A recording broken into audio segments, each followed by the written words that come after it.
একটা সম্পর্ক শুরুর আগের মুহূর্ত কি অসাধারণ হয়, তাই না? কত মনোযোগ নিয়ে কথার সংখ্যা বাড়াতে থাকে দুজন মানুষ। তার চেয়েও বেশি সুন্দর হয় সম্পর্কের শুরুর মুহূর্তগুলো।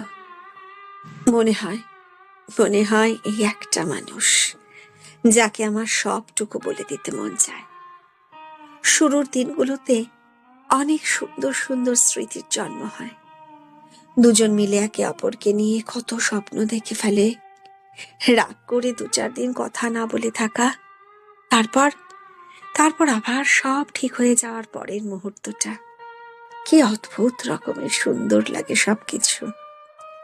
অনুভব হয় অনুভব হয় আমার একটা ব্যক্তিগত মানুষ আছে। তারপর যখন সম্পর্কের বয়স বাড়ে, হঠাৎ কিভাবে যেন সবকিছু এলোমেলো হয়ে যায়। কোনো একজনের কথা ফুরিয়ে যায়, ধীরে ধীরে কথা কম, অজুহাত বাড়তে থাকে। তারপর শুরু হয়ে যায় কথার আঘাতের পর্ব। আচমকা যেন হঠাৎ করে শুরুর দিনগুলো হারিয়ে যায়।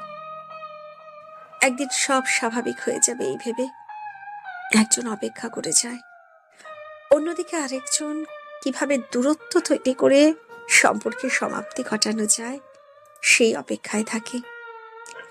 আর এই শেষ সময় কোনো একজনের জীবন পুরোপুরি বিষাদময় হয়ে যায়। মানুষগুলো কি অদ্ভুত! কাছে আসার জন্য কত বাহানা, কত অনুরোধ। তারপর যখন কাছে আসার অনুমতি পায়, তাদের আগ্রহ কমে যায়। একটা সময়ের পর দূরে যাওয়ার জন্য ছটফট করতে থাকে। কি ভয়ঙ্কর! সত্যি, এই দুনিয়াতে মানুষের চেয়ে ভয়ঙ্কর কিছুই নেই, কিচ্ছু না।